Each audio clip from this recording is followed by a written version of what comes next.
Hello and welcome to Career Smartcuts, the podcast with tips and tricks on how to succeed in the world of business. I'm your host, Sean O'Brien. Before we begin, don't forget to follow Career Smartcuts on Instagram and Twitter to be reminded of these tips and tricks each week. Also, check out the website at careersmartcuts.com for more information. In this episode, we will discuss how to establish a strong personal brand and reputation. Career Smartcuts are all about taking small, easy actions that make a big impact on your career. Now, creating a great personal brand, that will have a big impact on your career. And how do you create your brand? By making a memorable first impression. And how do you make a memorable first impression? You prepare much more than you typically would. That brings us to this episode's Smart Cut. Prioritize first impressions. When meeting someone new, prepare more than you usually do. A positive personal brand will advance your career immeasurably. When people know you and think positively of you, eventually your name will come up in that conversation about who would be best for this new job opportunity. A memorable first impression would be if the first time you interact with the person, they walk away thinking that you are knowledgeable and professional. Let me give you a few examples of situations when you would follow this Smart Cut and prepare more than you usually would. It could be the first time you are with someone senior in a meeting, or maybe you are giving a presentation to a group of people and some of them don't know you yet. Perhaps it's a job interview. If it's someone more junior or at your level, then you should still prepare more the first time you're meeting them. But if it's someone senior, then you need to follow this Smart Cut. You need to go above and beyond to impress them. Some people call this managing up. Your superiors have more power over your career and your salary, so it is in your best interest to ensure they have a good impression of you. Even if they are not in your department, senior people may open doors for future job opportunities in the company. In addition, with senior staff, you must be on your A game because you will have fewer opportunities to impress them. One time I flew to Prague with a colleague for an important meeting. In this first meeting, we needed to get buy-in from this person to support the project we were working on. We needed to set a good first impression so that he would agree to work with us in the future. In order to prepare for the meeting, I spent hours in the airport researching the Czech economy, important facts about the country, and even famous Czech hockey players, since I know hockey is a popular sport in their culture. My colleague only focused on the Czech economy and almost destroyed our credibility by not knowing a simple technology term. If this wasn't a first impression and the person already knew we were reliable, it wouldn't have been a problem. But this was the first time, and it takes a long time to recover from a bad first impression. Luckily, as we were about to leave the meeting with a mediocre conclusion, I was able to bring up the fact that I grew up watching Czech hockey players dominate the NHL.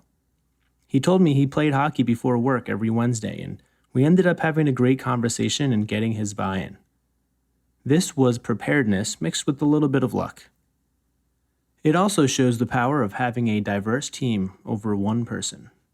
Using another example of a situation where this worked, a friend of mine, who is also a young professional, recently told me that when she was interviewing for the position she currently has, she was so prepared that she knew the names and background of the founders and CEO from reading articles, the profile of the people interviewing her from LinkedIn, and the new strategy of the firm from reading articles online. She used some of this knowledge during the interview, some of it for creating great questions to ask the interviewer, and some of the information wasn't useful at all, which is a normal outcome of being over-prepared.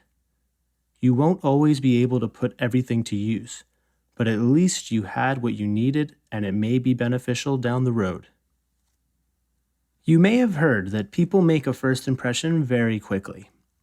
Research shows that although the amount of time may vary based on the situation and the circumstances, once the individual makes a first impression, the remainder of their time is spent working to justify that first impression. This principle is known as the confirmation bias. Malcolm Gladwell says impressions are formed within 2 seconds of meeting someone in his book, Blink. But assuming you're already dressed well and you give a firm handshake, the first impression you make relies on your preparedness. If it is your first time in a meeting with someone, try to do some research on the topic of the meeting beforehand so you are extra prepared and can bring some fresh new ideas. If you're giving a presentation, you should always prepare, but if there are people in the audience who don't know you, then you should prepare even more. Say the presentation out loud a few more times than you usually do. Test the technology needed to display the presentation. Have paper copies available for your presentees if requested. If it's an interview, you should always prepare as well. But if you are interviewing for an external position, you need to prepare more than if you're interviewing for a position internally with someone you already know. That means to research the person on LinkedIn so you're prepared to ask them questions and get them talking about themselves. This also applies to any opportunity you have to impress them outside the office.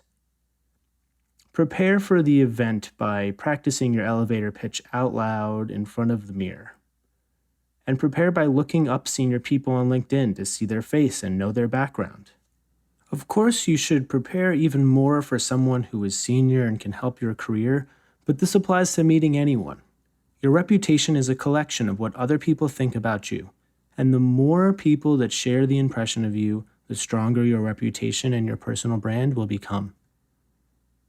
To summarize this week's Smart Cut, when meeting someone new, a little effort and preparation goes quite a long way in building your personal brand and reputation.